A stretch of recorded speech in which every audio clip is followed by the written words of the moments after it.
In a small town living rough, times were hard and life was tough. On the porch we'd find our peace, talking about the land of the free. The stars and stripes in the sky, blue and red lines standing high. But beneath the freedom's call lies the story of us all. A conversation with the Mutts, just a whisper in our thoughts, talking about the dreams we chase in this vast American space. The roads we walk, they're cracked and dry, still we look up at the sky with hope that never dies and tears that fill our eyes.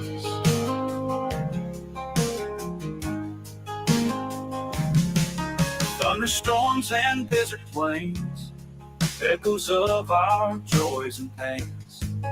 From the heartland to the coast, it's the simple things we toast. The conversation with the Mutts, just a whisper in our thoughts, talking about the dreams we chase in this vast American space.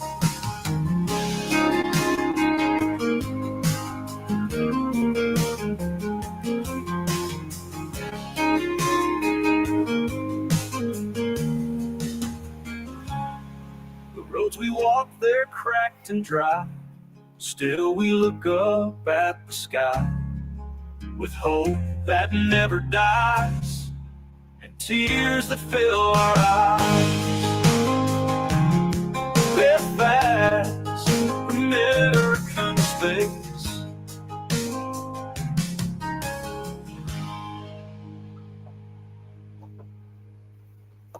Good evening, ladies and gentlemen, and welcome to another conversation with the Mutts.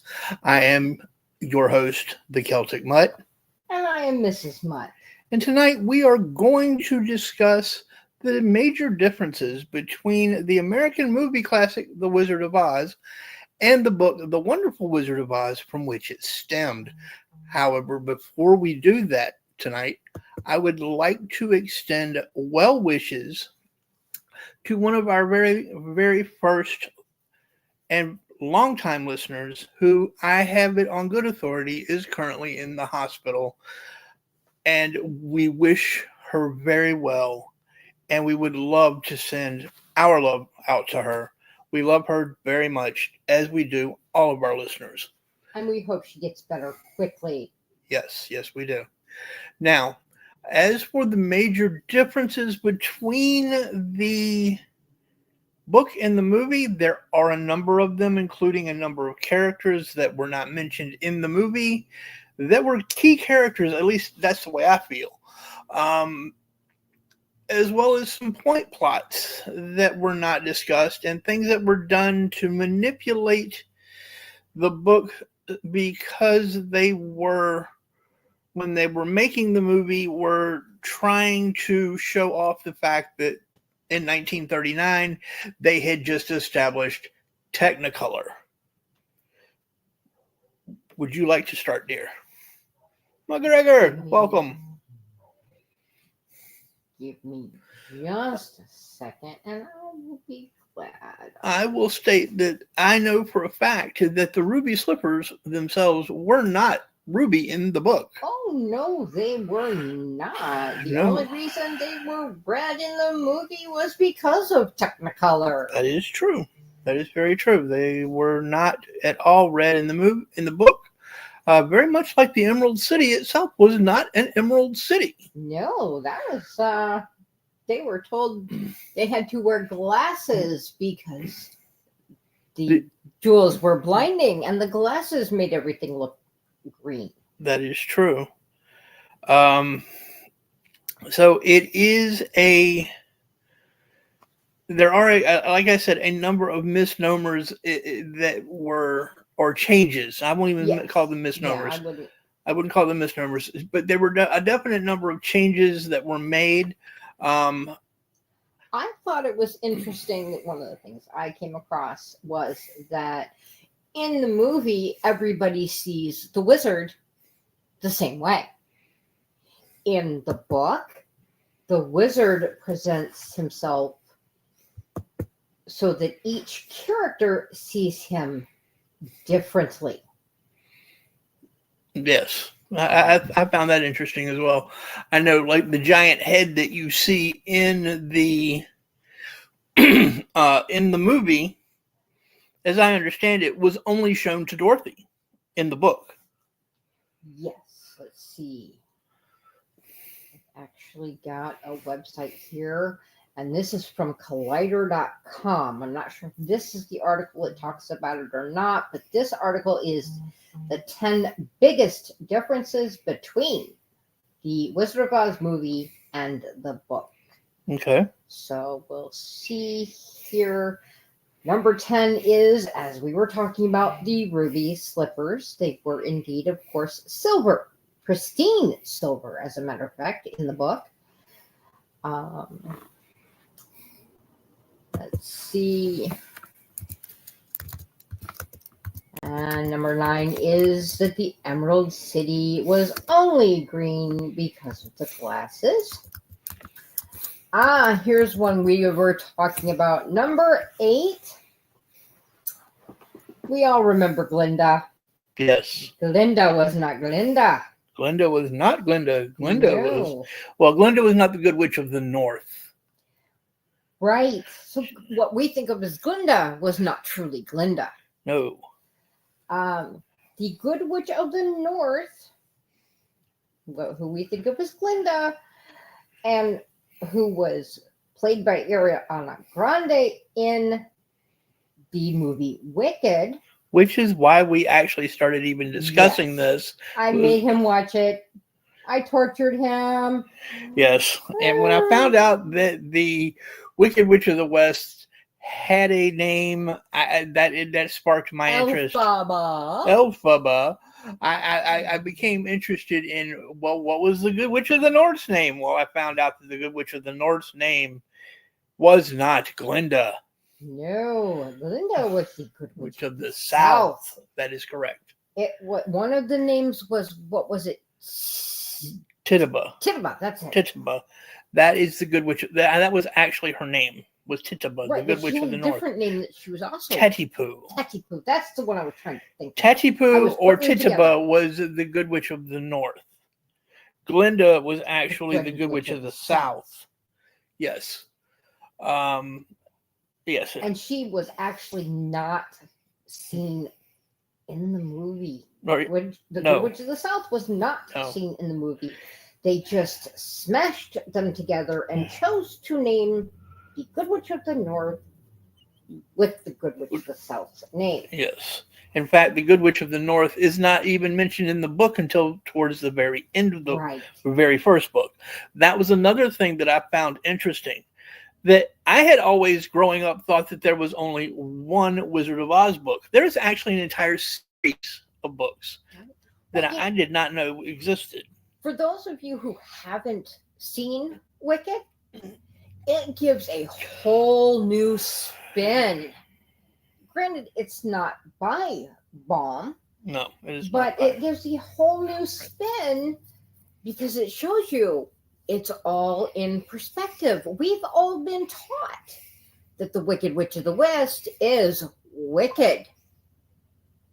This shows you that that's basically propaganda. Or is it? Or is it Wicked the propaganda? It's all perspective. I suppose. Because this shows, Wicked shows that. I tend to lean more towards the book being correct, since it was L. Frank Baum's. Right, it's the true yes story. It's that we always right the story that we grew up with. Well, but to a this degree. shows that if we look at history, things can change. Just like if you go back to, was it 1984? There's 3 factions or 3 nations, and they're constantly rewriting fiction as to whether country A is fighting with country B.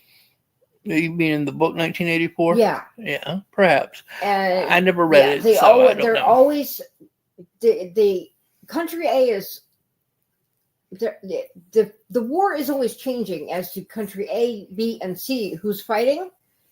And when the war changes who's fighting who, they rewrite history so that that war has never changed. The two that are fighting have always been the ones that are fighting. I did not Never know mind that 10 years ago it was A and B. Oh no, it's A and C now, therefore it's always been A and C. Well, yeah. I will leave that to you. I'm not up on 1984. Right. We're not even discussing 1984 tonight. It's just showing. I'm sorry. Go ahead. It's just showing that it's that perspective. I suppose. The next one they have here, here we go. Number 7. The witch is not that wicked. It does say that she's wicked, but she's actually not that wicked. This says that, it appears very early on. She appears very early on in The Wizard of Oz, showing up to claim the ruby slippers from her sister's corpse.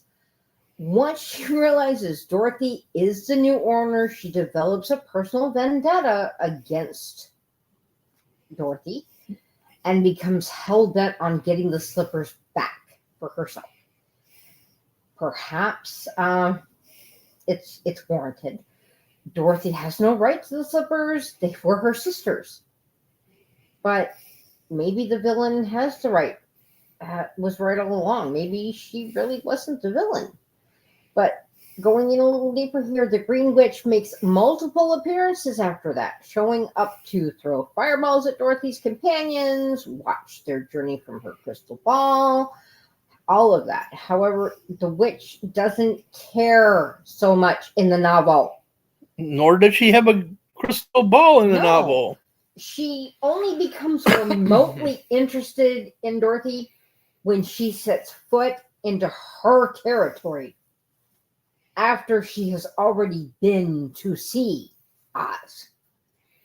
Yes. The witch doesn't last much longer than 2 or 3 chapters in the book, and she swiftly meets her end not long after she's introduced. I found it interesting that she was much like the Eye of Sauron. That's why she didn't have a crystal ball. She was a Cyclops, and that one eye was the all-seeing eye. Yes. Yes, so she had the Eye of Sauron. For those of you who are into the Lord of the Rings, you'll get the comment or the reference there. What I found interesting, or more disturbing, really, I'm a bit of a purist. For those of you who are wondering, I want the whole. If I'm going to watch a movie, I want the movie to match the book as much as possible. That was not the case with The Wizard of Oz versus The Wonderful Wizard of Oz, the book. The farmhands, for example, in the novel, or excuse me, in the movie, did not exist in the book. I was just pulling that up, actually. No, Miss Gulch was not in the book. No, she was not. She was just a way for the movie to foreshadow a bit. Yes, she was a bit of foreshadowing. Well, that's just like Dorothy. Another thing that I found interesting was the whole Twister scene. Yeah. Where she supposedly faints. She doesn't faint in the book. She does not faint in the book. And this whole thing of everything before the Twister, yes, gives way to it being a dream. Yes, in the movie. Yes, in the movie. Yes. And it's presented so that it really does seem to be a dream. and takes place very, very quickly in the matter of what seems to be hours for her. Yes. Whereas in the book, it was what, days If not or months. months? She Months, was yes. just in Oz Yes. alone. Yeah. Not the whole time in the land, just in the Emerald City. Yeah, in the Emerald City. Yeah. All of it was Oz. But Yes, the I'm Emerald sorry, City I was, misspoke. yes, because there's Gilkin and then there's Munchkin Land. Munchkin Land and Yeah. Emerald City. There are different quadrants, Right. as it were. So, yes, she spent time in each of those. And in the movie, again, compressed for time, I understand. She only went to, what was it? The Munchkin Land and the Emerald City, and then straight to the Witch's Palace. No. You're forgetting one other place. Where? Winky. She didn't go to Winky. Yes. Did she go to Winky? In Winky? the movie, it was the forest. Oh, that's right. That's right. That's right. Book, it was not a forest. It was a desolate desert. Yes, Winky Land, right, was not a forest where they threw the trees would become angry and throw apples. Right. Yes, it was a desert. You are correct. You also had the field of poppies. Yes, well, the poppies were. Which, we'll discuss. Yes, we'll get to the poppies. But yeah, I'm a bit of a purist. Admittedly, I want my book and my movie to match as much as possible. This was not the case. This was Hollywood showing off its new technology. The movie, and now, I will admit, I still am very much a Wizard of Oz guy. I love the movie, but now that I know that A, there was more than one book, and B, the book does not match the movie, I'm going to have to read all of the books. I don't care that they're children's novels from 100 years ago. To me as bedtime stories. There we go. I don't care that they're children's novels from 100 years ago. I am now interested. Well, and speaking of them being bedtime stories. Yes. I watched a biopic or something along those lines at one point.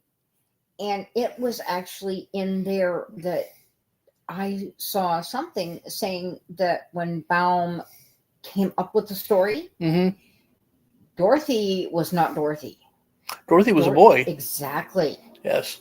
And a much younger boy than Judy Garland was. Yes. Yes. Judy was, I think she was 17 when she played. Yes, she was 17 when she played the role, but she portrayed a 12 to 15-year-old.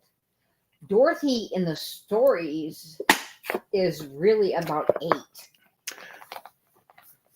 My pretty.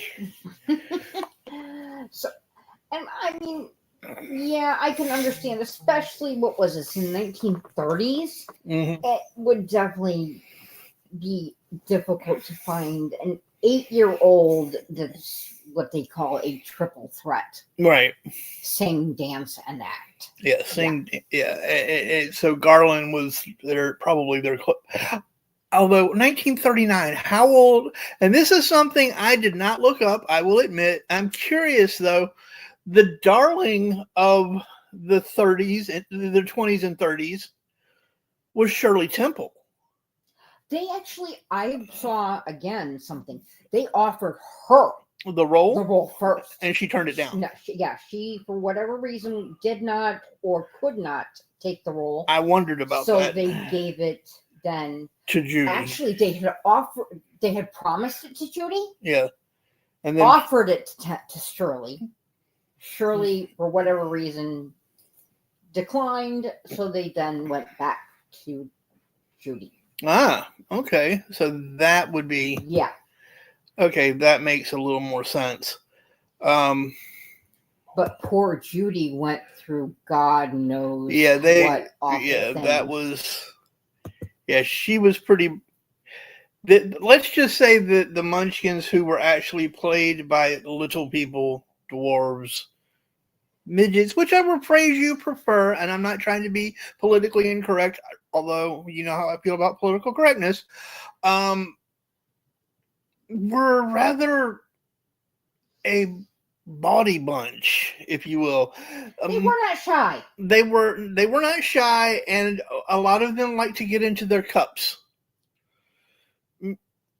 and would frequently harass Judy, a young, very pretty 17-year-old girl, to the point that she almost had a nervous breakdown during the filming. Poor thing. Going back to the length of time, Yes. it actually, I've got here that at the end of the film, Dorothy describes her time in Oz as being, quote, days and days long. In the book, the passing of time is more accurately portrayed. Dorothy has meals and even sleeps more often. Mm-hmm. And I will cover some of how long she was there. Only that, but when she comes back, Uncle Henry has built an entirely new farmhouse on the foundations of the old one. So she was gone long enough that he was able to build the house and basically put the farm back together. Yes. That's how long she was gone. Yes. That gives you an idea. Well, I have another. Let me see if I've got it over here in my notes. Well, that brings me, if you would, for just a moment, to a list of one of the characters that is not actually mentioned in the movie, but is mentioned in the book. Who, one second here. Oh, where are you? I know you're in here. You buggy little monster. Hold on.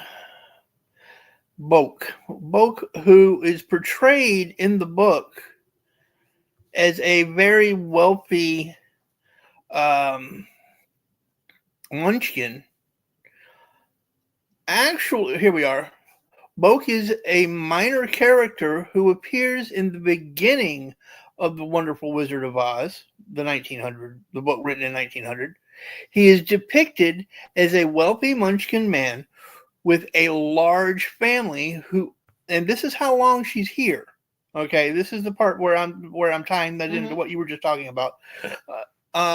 Who offers Dorothy Gale and Toto shelter after throwing a lavish banquet in Dorothy's honor upon her arrival in the land of Oz. Now, not only is she there long enough that he would offer her a place to live, even temporarily, but he was able to put together a banquet. Which is not something, we're going to have dinner tonight. Yeah, this was a full-on lavish gala, basically. I'm having, would you like to come over for dinner? We're having fried chicken. No. That was not the case at all. This was a full-on gala that he had put together. So she was not there for just a day or even a few hours. She was there for some time. Right. There was something else, not a unknown character that was in the book, but not in the movie, but something you found out about the history of a character in the book that I found fascinating. The Tin Man? Yes. Ah, yes. Nick Chopper. Yes, ladies and gentlemen, the Tin Man actually did indeed have a name, and that name is Nick Chopper. A little cliche, but... Well, again, 1900. I'm going to leave it to the... A little... Yes. Maybe not cliche, maybe it was foreshadowing. Perhaps. In the book. In The Wonderful Wizard of Oz, and this was from Oz Wiki, I will tell you that this is where this came from. In The Wonderful Wizard of Oz, Dorothy Gale befriends the Tin Man after she finds him rusted in the forest as he was caught in a rainstorm. Now, the rainstorm, and I later found this out through a different source, was actually cast by the Wicked Witch. I'll get into that in a minute. Now, caught in a rainstorm, and used his oil can to release him. His name at the time had been Nick Chopper, and he used to be an ordinary woodman working in the woods of Oz. He was, however, in love with a servant girl who served the Wicked Witch of the West. Her name was, and I don't mean the Wicked Witch of the West, I'm talking about Nick's lover. Or Nick's love interest. No, later became, they were later married. Okay. Nimiami, the witch didn't want them to marry, so she enchanted Nick's axe to cut off his limbs. Each limb had been then replaced by Nick with a 10 equivalent. And in the end, only the Tin Man remained. Now, again, I also found through another source that the axe went so far as not only to cut off his limbs, to sever his limbs, it also cut his heart in half. And that is why he had no heart. However, Nimiami so loved Nick that she ended up marrying him. And while he was out in the woods as a Tin Man, was caught in the rainstorm. But she didn't know where he was working at the time, so she could not go and rescue him. So that is the story of the Tin Man himself, which I kind of found rather interesting. On a more movie-centered note, if I remember right, it was Buddy Epson who was originally cast as the Tin Man. Correct. And that poor man suffered. He almost died. Yes. He almost died. Because he was allergic to that makeup. Yeah, there was lead in it, if I remember. Tin oxide. Tin oxide. Okay. I knew it was a metal. Yeah. He was actually replaced by Jack Haley, who was able to perform. But I found it interesting. I mean, a lot of people... I'm sorry. I'm laughing at one of the comments. I apologize, ladies and gentlemen. No. Yeah, the way I'm moving, I could use it. Yeah, by Mac McGregor. Yes.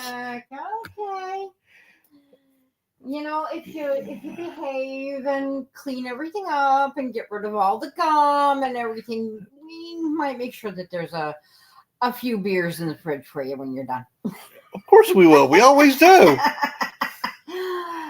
We got Nick covered. Nick. We got Matt covered. Yeah. But you know, a lot of people know about the Buddy Epson thing. Yeah. What I found, hello, baby girl. What I found very interesting that I did not know is that Burt Lair, who played the lion, yes, that man also suffered. Incredibly. That costume was made of lion hide. Yes, and they did not breathe well and was extremely hot. Yes, they said he sweat profusely. Yes, that man had to be so dehydrated at the end of each day. No, yeah, or in between takes. Yes, and it would take him hours. I think I read it took hours for them to put him in the costume. Oh, I don't doubt that. And they probably had to give him water like a dry camel. Probably. Each day. Probably, more than likely. The two that got off easy were the Scarecrow and Dorothy with those costumes. And not so much the Scarecrow, I don't think. But I didn't really look into him. The Scarecrow paid. Yeah. And he was played by Ray Bolger. Yes. Now, what I found interesting was the number of characters that were left, and I'm changing the subject, I admit, going down a rabbit trail. The number of characters that were left out of the movie that were in the book. Now, the first one that I'm going to cover here briefly wasn't actually a character. It was an object that was created by one of the characters, but it was a key object. And I'm surprised that it didn't get entered into the story. Yeah, it's very interesting how objects and places can become characters. Well, this is true. The golden cap is what I'm talking about, which was a magic cap that had a special charm connected to it. Whomever owned the cap could call upon the creatures including the winged monkeys, who would obey any order they were given, no matter how evil or silly. But no person could command these strange creatures, meaning the monkeys, more than 3 times. Okay, now that's how. Now you say, well, how did the golden cap come into existence? Well, the golden cap was actually a wedding gift from a character, again, that was left out of the story, named Galette. Now, Galette was an ancient princess and sorceress who lived in a ruby palace in the northern quadrant called Gillikin. Not Gilligan, but Gillikin country in the land of Oz, introduced in The Wonderful Wizard of Oz in the book written in 1900. Now, you ask why she would have this golden cap created. It was a wedding gift to her husband, Quilala, Quuella, Quilala, who was the husband, as I said, of Galette. Wait a minute, in the northern quadrant. Okay, he was first introduced in the first book, The Wonderful Wizard of Oz, which also explained that he and his wife lived in the land of Oz long before the wizard or Dorothy Gale ever came, and that he was the first original owner of the cap. Okay. Now you ask, how was the cap created? The cap itself was actually created by yet another character that is not mentioned in the book. I mean, not mentioned in the movie, the China Princess. The China Princess is a delicate and beautiful figurine made of china who appears in The Wonderful Wizard of Oz, the 1900 book.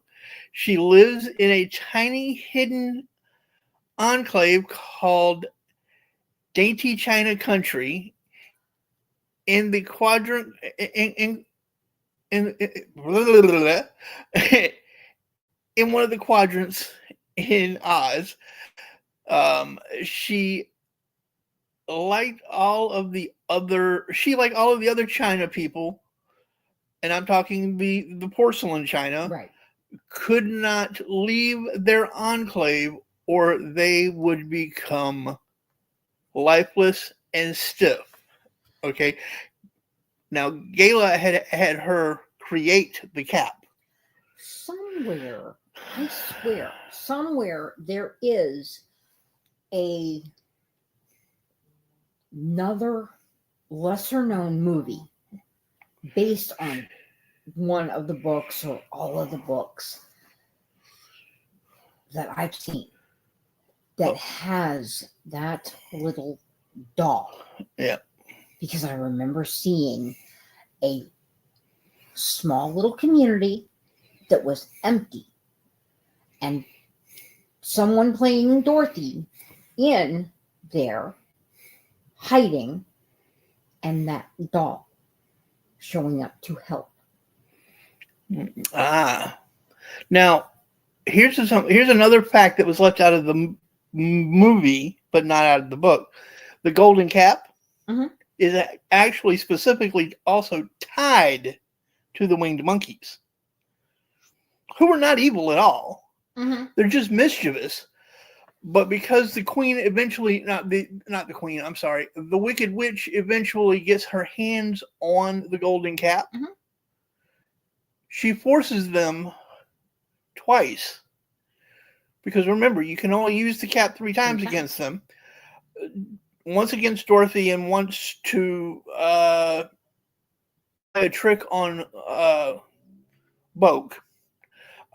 So she was saving the third, but somehow managed, and I haven't figured out how she lost it, but she managed to lose the golden cap. Again, all facts left out of the movie, but aren't in the book.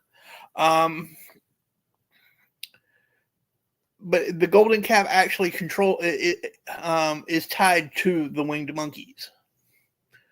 In the movie, she uses the winged monkeys. At one point, they are part of the attack in the forest, and they pull all the stuffing out, or not all, but most of the stuffing out of the scarecrow. Yes. Now, and I haven't found whether that actually has. Again, I have not read the book yet, and I have not found where that has been disputed. I will admit that.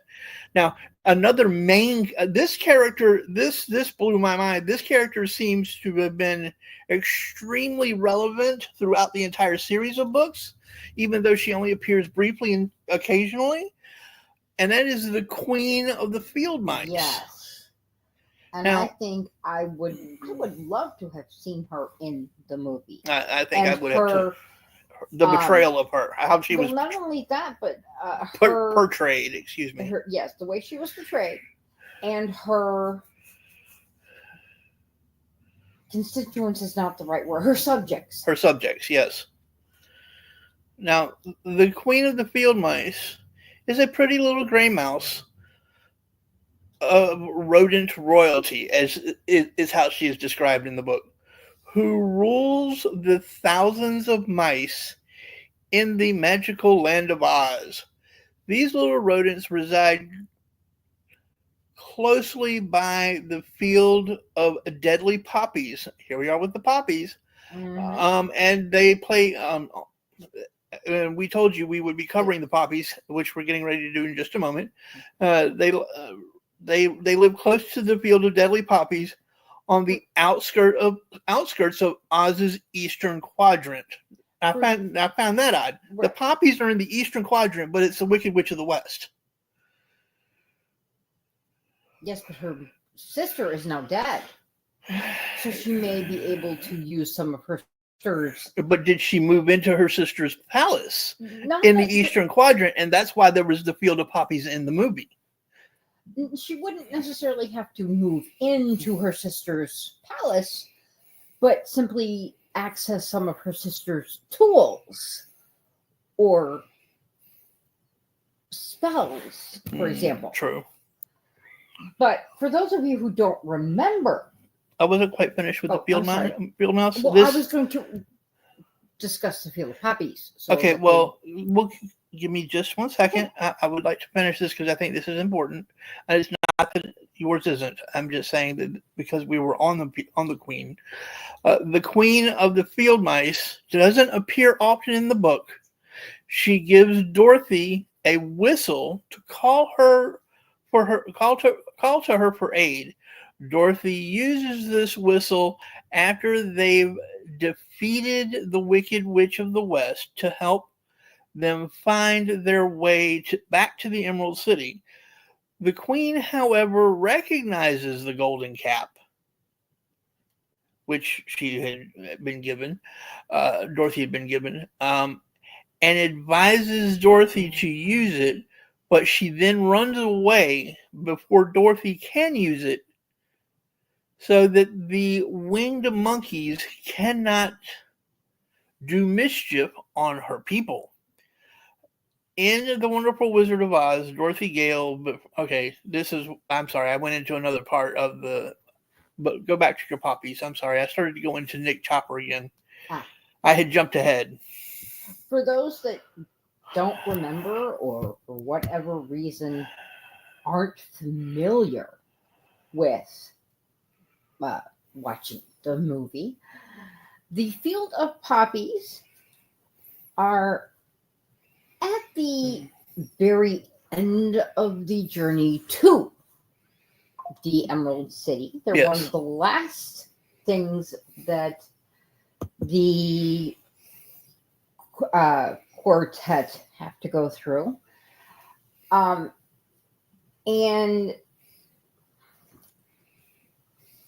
for anyone who knows anything about opium, opium comes from poppies and has very sedative properties. Yes. Well, so do the poppies in our story. They put them, our four characters, and even Toto, to sleep. In the movie, they put all of them. No, they didn't put all of them in the movie. No. That's right. That's No, right. But they put the lion, the Tin Toto, Man, and Dorothy to asleep. They did not put the Tin Man Right. or the Scarecrow. But in the movie, the Tin Man and the Scarecrow are responsible for getting all of them out, while Glinda sends Snow to lessen the effects and help Dorothy the three that are asleep wake up. wake up. In the book, that is not the case. Right. In the book, those two are helpful. They help to carry Toto. Dorothy and Toto Right. out. Yes. Not so much the lion. No. You want to address the lion? The lion actually was pulled in a cart that was built by the Tin Man, but the cart was pulled by the field mice out of the field of poppies. Now I thought we at one point saw, according to us, without going to the book itself, that in one place we saw that it was on a cart. In another place, it made it sound like the mice carried. There is some debate on that. You're right. There is some debate as to whether the lion was carried on their backs or on a cart. Or on the cart. I tend to find it a little easier to believe personally, and this is just my personal opinion, the cart theory. Yeah, it would be easier. I could see where, if the Tin Man built the cart, put wheels on it, and there are thousands upon thousands of mice pulling this, I could see that. Yes, but at the same time, which is going to be quicker? I don't know that they were so much worried about quicker specifically. And again, that is getting into the weeds, as they say. I understand. Right. And I don't know. I don't have the answers to that. Right. I tend to lean, without having read the book. It may be covered in the book, and we just haven't run across it yet, to be quite honest. But I tend to lean more towards the theory that Nick, aka Tin Man, built the cart and the mice pulled the cart. Right. Well, because a lion, again, can weigh roughly about 500 pounds. Right. And Nick or Tin Man would definitely be a handy one to have to go bring down the correct. Fell the trees correct. To get the wood. Correct. So I tend to lean more towards the cart theory. I found it interesting that and I'm going back here for a second, that the Wicked Witch only lasted a few chapters, whereas throughout the whole movie, she's there. And like every 5 minutes. And water destroys her. Water? What? Did she not bathe so long that she had turned green? I mean, I'm confused by that. Yeah, she rubbed herself with copper constantly, and poor. No wonder the Tin Man. No wonder poor Buddy Epson was allergic. Something else that I thought was interesting.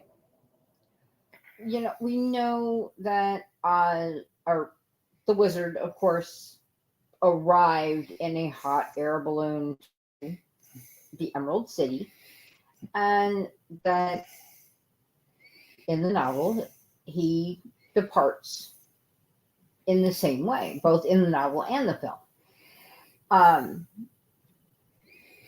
Now, I'm trying to remember which. In the movie, in the movie, Toto gets away and she chases after Right. Toto, and that's how. Yes. Whereas the book, it's something with the rope. She loses grip of the rope. Okay. She lost the grip. Okay. She lost the grip on the rope, and she can't. She couldn't climb back up Right. fast enough, and he sailed away. But Right. in the movie, it was Toto who distracted her, and she misses her chance. She misses her chance to get right into the balloon. Chasing Toto so they can both get in. Right. And yeah. Right. No. But she's in the movie. It's basically Glinda's there, tells her, "Oh, it's no worries, dear. Just click your heels and you'll go home." In the book, she's told to seek the help of Glinda, but in the South, right? But she's told to seek the help. Yes. From there, the Scarecrow is trusted to rule Oz. Yes. The Tin Man is appointed the leader of the Winkies, who previously served the Wicked Witch of the West. Correct.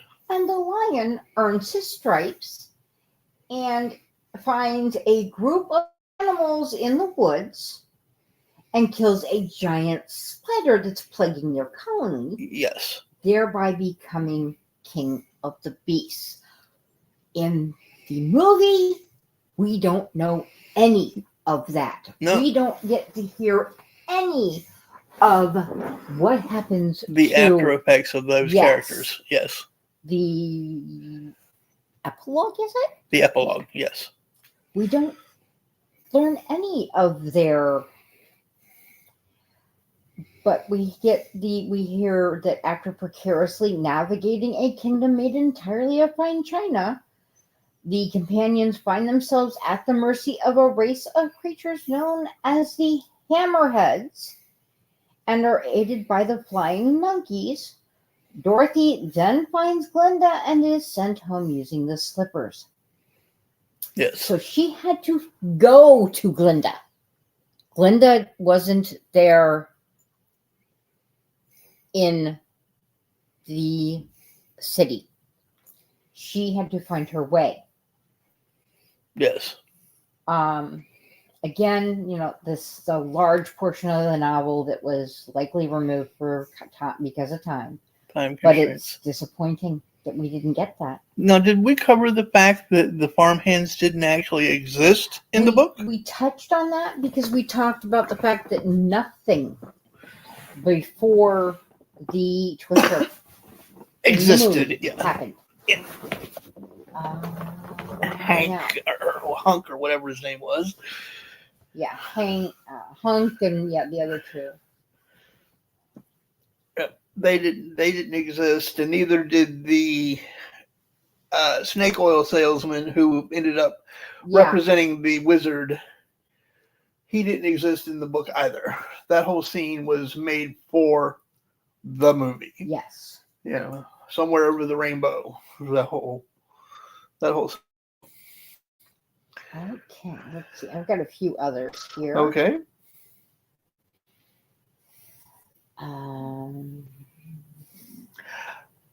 Like I said, I'm eager to see if you can even still get your hands on copies of those other Wizard of Oz books. Oh, I'm sure you can go to. Yes, but I don't want them so edited that No, I'm sure you can go to the library and. Yeah. Yeah, it definitely was. Hunk was one of the. The Henry, I think, was another.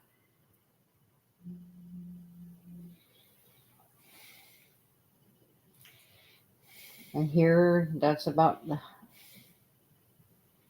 Yes, the Wicked Witch did not send the poppies. No. In the book, these bewitching flowers need no magical help at all. Like I was saying, Poppies have self-inducing or sleep-inducing effects. Yeah. The poppy latex, which is a milky fluid that oozes out of the poppy seed when cut, contains morphine, codeine, thebaine, papaverine, noscapine, and trace amounts of opium. No wonder you fell asleep. Yeah. So Dorothy and Lion, as well as, like we were saying, Toto, doze off after smelling the flowers. But in reality, one can only feel a poppy's effects by ingesting its narcotic components. Mm. We talk about the people having to wear sunglasses inside the animal. This is when you had actually brought up. What's that? The animals. Yes. In the movie, they talk about the horse of a different color, for example. There were no animals in Oz, according to the book. Not in Oz, in the Emerald City. Excuse me, you're right. In the Emerald City, correct. There were no animals in the Emerald City. So the horse of a different color was not even mentioned in the book. In fact, people did not pull their carts. The merchants did not pull their carts by horse, donkey, or any other animal. They pulled them themselves because, as I just said, there were no animals in the Emerald City. So that was another aspect that was different between the movie and the book. You will not find the horse of a different color in the book. Now, here's... At least not in the Emerald City. Right. Here's something... This is something I touched on earlier, but I didn't have the full information to go into it. Like we were saying, in the movie, the wizard appears to all of them in the same way. Yeah, in the movie. In the book, everybody sees him differently. Yes. Here we go. In the original, each of the four friends visits Oz separately, and he takes a different shape for each. To Dorothy, he appears as a luminous head, quote, much bigger than the head of the biggest giant. Scarecrow sees a beautiful woman, which strikes me as a little odd because Tin Man was wanted the heart. So you would think he would kind of maybe see the beautiful woman. No, because his heart already belonged to Nemi. But hold on, you'll see where this. Okay. Tin Man sees him as a fearsome beast, nearly as big as an elephant, with 5 eyes in its face. You would think big, fearsome beast would appear to the lion, because the lion is the least courageous and would have a fearsome creature. The lion sees a big ball of fire. The Scarecrow is afraid of fire. Yeah. You see what I mean? They kind of reversed it a little. Yeah. They spun it. It's like the wheel went one too far. Yeah. Well, I think the book now. Yeah. I'm not saying it's wrong. I'm just saying it's kind of that one click too many. Maybe. You know what I mean? Yeah, I can see that. It's just unique. Here's another thing. I don't know. I think in somewhere we did see Glinda do something to Mark. She kissed Dorothy. But we don't see the effect. We don't see the mark. We don't see the mark. In the kiss is visible. Yeah. She kisses in the movie. She kisses Dorothy on the forehead. But in the book, it is actually visible. The film makes very little of the moment. Yeah. The kiss is actually visible to everybody, which eventually gets Dorothy and all her friends in to see Oz, and later prevents the monkeys from killing her. Another character that was not mentioned, and since you mentioned in to see Oz, was the guard at the gate of the palace gate. He was known as the guard with green whiskers. I'm thinking that in the movie he had orange whiskers and was or Yes, he but spoke in a different way. Yes. Yeah, but he was known. Exactly, that was the point I was going to make. In the movie, he had orange whiskers, whereas in the book, he was the guard with the green whiskers. And he would lead. He actually showed them around. He was the one that gave them the emerald goggles or glasses, and showed them around the Emerald City before taking them in to see the wizard. Mm. Yes, that part was also left out to some degree in the movie versus the book. They make a much a bit more of a deal of him showing them around. In fact, when they leave the Emerald City and Dorothy takes off the glasses, she had thought she had been put in a green dress.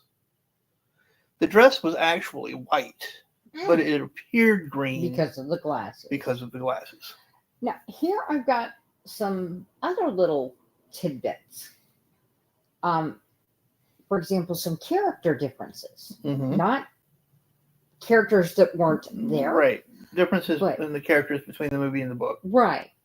For example, in the book, mm-hmm. Dorothy's not just motivated to go home for comfort and safety. There's more complex reasons. It's not telling you what they are here, but there's more to it.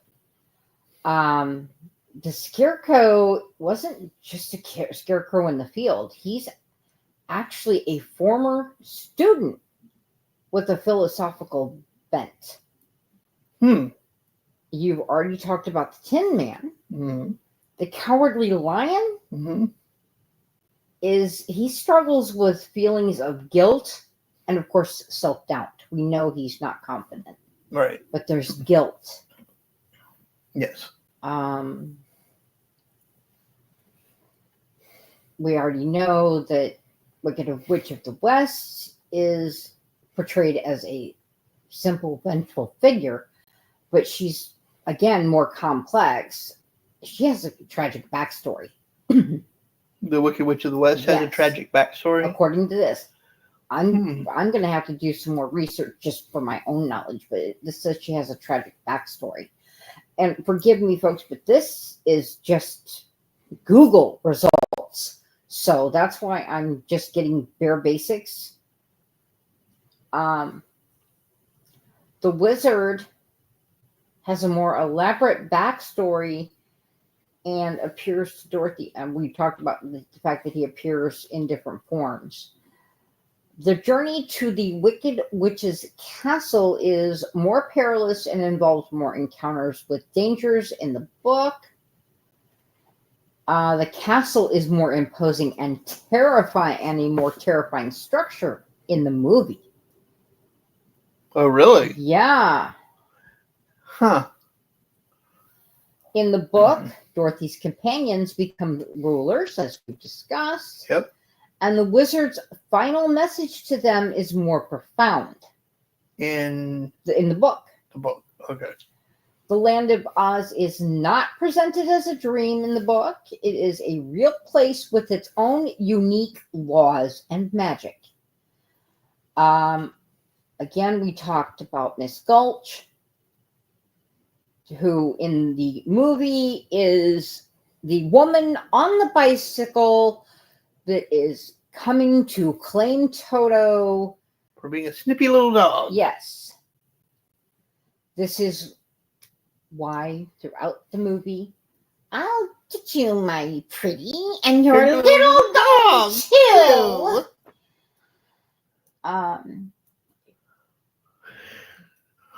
The witches, there are 2 good witches and 2 wicked witches in the book, unlike the movie, which merges them. Oh, there were two. There were 2 bad witches, but we obviously got rid of the. Well, yeah, when the house lands on the East Wicked Witch of the East in both. Yes. And they merge the 2 good witches. Yeah. In the book, the wizard represents himself as a shapeshifter, as we discussed, because he appears differently. Yes.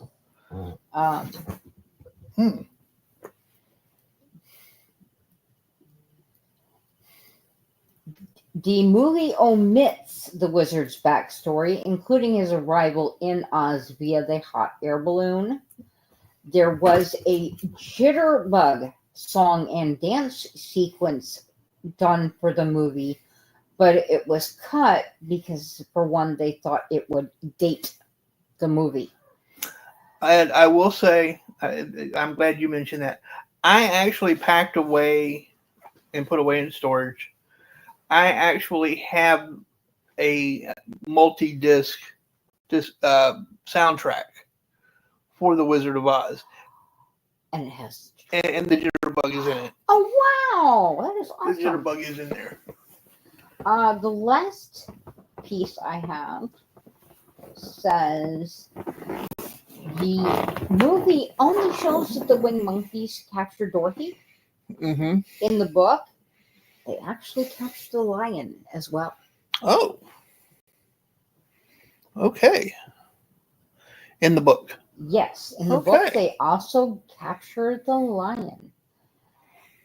You know, you found the name Nick. Nick Chopper. Did you ever come across names for the Scarecrow or... I sure didn't. No, and we now know that the Scarecrow was a student, so he obviously would have had a name, I would think, just Scarecrow. And I would think that the lion would have had a family, therefore would have had a name. Well, if you'll give me a moment, I will see if I can't. It just popped into my head. Hold on. You keep talking while I look. I just noticed a few minutes ago that Matt put in the notes or in the chat that he thought "my pretty" was used in Oz and in Lord of the Rings, and I pointed out to him that, to my knowledge, it was "my precious," not "my pretty" in Lord of the Rings. But maybe I'm wrong. No, it was "my precious" in Lord of the Rings. Maybe they used Gollum. Gollum talks about the ring, right? But Bilbo does call it "my precious" at one point. Yes. Around the time of his 111st birthday party.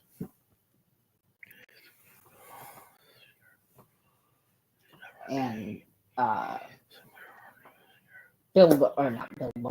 Gandalf tells him it's been called that before, but not by others or something along those lines.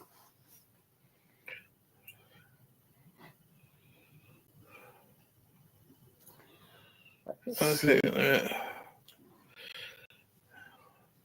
Did the Scarecrow was another article I'm opening up just for the sheer giggles of it, because it says 10 weird things cut from the Wizard of Oz movie that were in the books.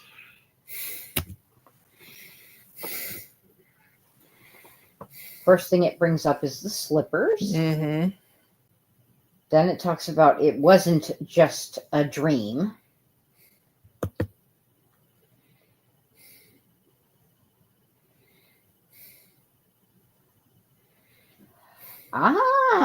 This says the Tin Man kills. Scarecrow getting torn limb from limb is certainly morbid, but it's framed harmlessly enough and is more or less immediately remedied. Nothing to get scared by, dear kids.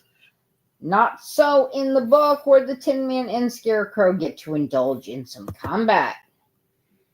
The Tin Man especially. With his trusty axe, the Tin Man takes on an entire army of flying monkeys by beheading each and every single one. The Tin Man does? Yes. I had a feeling it got a bit more gruesome. Yeah, it's naturally not too graphic considering the tone of the books, but it's far more violent and explicit than anything in the movie.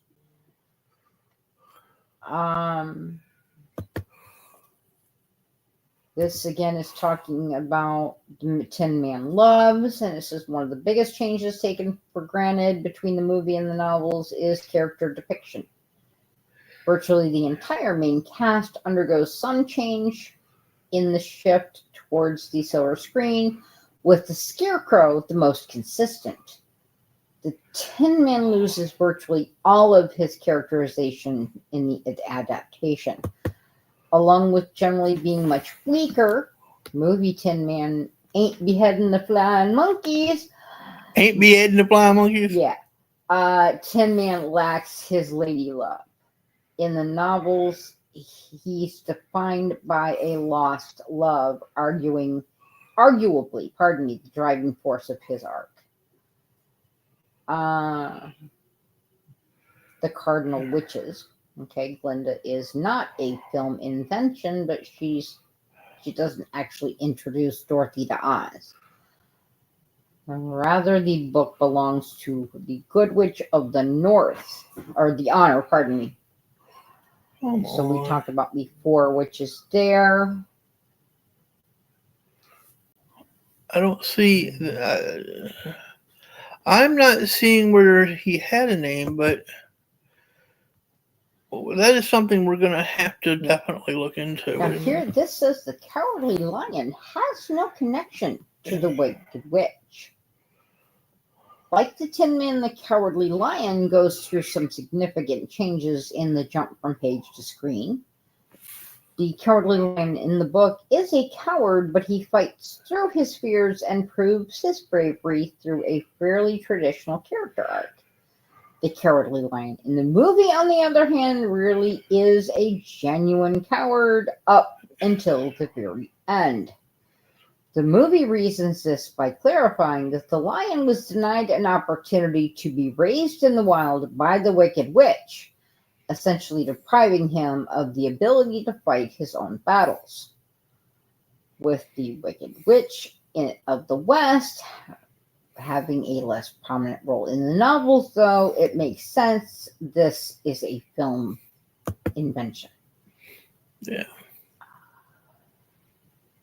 The Wizard is one of the most prolific snake oil salesmen in fiction. Just about everything he peddles, from his actual wares to his philosophy, is a humbug, nothing but a cheap illusion. This is a notion conveyed spectacularly in the movie, but really only through the wizard himself. There's more to his deception in the book than in the film. While the Emerald City does progressively become more green with each passing book, it's originally described as, quote, no more green than any other city. Dorothy, Scarecrow, Tin Man, and the Cowardly Lion are even made to wear tinted green spectacles when first entering the city in the book, all part of the illusion. The wizard puts on a show. In the movie sells the presentation inherent to the wizard's character, and the film's big reveal remains a charming little twist, but the Wizard of Oz subdues the showmanship at the heart of the wizard. In the movie, he simply gives the characters their metaphors and is caught in the act. In the novels, the wizard meets with each character one-on-one, giving them a personal show. He performs surgery to give Scarecrow a brain. He gives the Tin Man a stuffed heart and makes the cowardly lion drink booze. Liquid courage. The wizard is still caught in the act, but these moments give his performance legitimacy.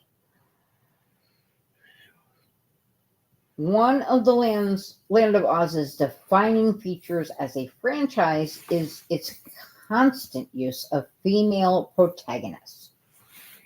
With very few exceptions, most main characters in the series are young girls or women who end up leaving their mark on Oz.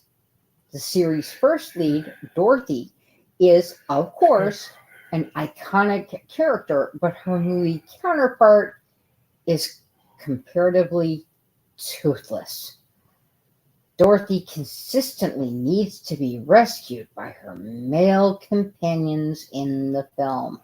So Baum was ahead of his time here. Whereas the novels flip the script by giving Dorothy the most agency of the main cast. She's the most competent of the core four and the one who regularly saves the Scarecrow, Tin Man, and Lion. The movie makes her more of a damsel at the expense of her agency.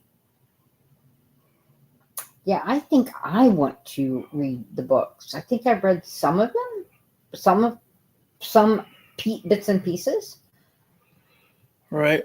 or I just don't remember. I much. don't see the Scarecrow was other than to say that he. I don't see anything. I even went to a list of characters created by Baum, and he's listed, but it doesn't say that he had a name specifically. Let me see here. The Scarecrow is a character. It doesn't have a given name. No. In reality, he was only 2 days old and merely named. Wait a minute. Really naive. Throughout the course of the novel, he proves to have the brains. He seeks. Wait a minute. He seeks and is later recognized as the wisest man in all of Oz. Although he continues to credit the wizard for the brains, he was, however, wise enough to know his own limitations and all too happy to hand the rulership of Oz to Princess Ozma later in one of the later books, and became one of her trusted advisors. Now, the Cowardly Lion Mm-hmm. is not given a specific name in the original story or film. Yep. But he somehow became known as Zeke. Huh. And he, again, is played by Burt Lair. Burt Lair. Burt Lair, as there's according to IMDb, they have something that says Burt Lair as Zeke, the Wizard of Oz. Gotcha. Well. And Britannica.com, let me just pull this up. We have managed to do it to you, good folks. Again, we have gone over the hour limit. We're an hour and we always do this. 14, actually an hour and 15 minutes almost in by the time we say goodbye. Yeah, we haven't even done the Irish goodbye yet. No, we haven't. But so next week, I'm going to go ahead, and I think we were at a good point. We're starting to drag out to look for hunting things. But I think you all can see that there is quite a difference between the book and the movie. Now, I will say again, 1,000 times over, it is an American movie classic, the movie, but I think the book deserves its due credit. For many of us, it was a tradition. Yes, it was. That. Absolutely. It used to be aired every year. Every year. I think like TNT still does it. Yeah, I don't know if TNT still does it. I would think it would be on American Movie Classics, but that's me. But that may be TNT. I don't know. Well, it may be AMC. I don't know. I don't know. I'm not sure which is which, but I still consider it an American Movie Classic, and apparently, I have not given the book its just dessert, which is something I'm going to have to remedy. With that said, we're going to end the show here. We would like to thank you all. You didn't mention what we're discussing. I'm sorry. A moment. Next week, we're going to discuss. Would you care to share with the class? Stellar mythology. And how it pertains to both ancient American history, meaning the Native American or the First Nations people, or however we wish to refer to them, and up until well, it was also, as I said, mid 17th, 18th century when the Navy used to use the stars to guide. Yeah. Yes. All fleets used the stars to. Yes, but there is a mythology to some of those constellations and names of the. And that is something we are going to cover next week. Yes. So if that is once again, Old Dominion University. No, I blame Mrs. Mutt and her study of astronomy, but it does give us a topic. So we will be discussing that next week. As always, we do appreciate each and every one of you who has joined us and taken out your time to spend your time with us, however little or great that may be. We want to say thank you very much. And whether it's live or on the Rewind crew. Yeah, love our Rewind crew. That is getting to be a mainstay. I was thrilled to see that our numbers were up on the Irish versus Italian Mafia. The views on that were just mind-blowing to me. So thank you for all of you who... We want to give our condolences. To whom, dearest? Someone on the Rewind crew. I was not going to mention that simply because I wasn't going to mention. Yes, there is someone who lost someone recently who is in the Rewind crew, and we do wish to extend our condolences to them. I'm not going to mention them by name because I have not discussed doing that prior. So without getting permission, you're in our thoughts. You are definitely in our thoughts. And you have been a long time member. We do feel for your loss. And if you ever need anything, you have my number. Please feel free to text me, drop me a call. If you need an ear to bend, Mrs. Mutt and I are both here for you. With that said, I'm going to give Mrs. Mutt the last word, as I always do. Have fun storming the castle!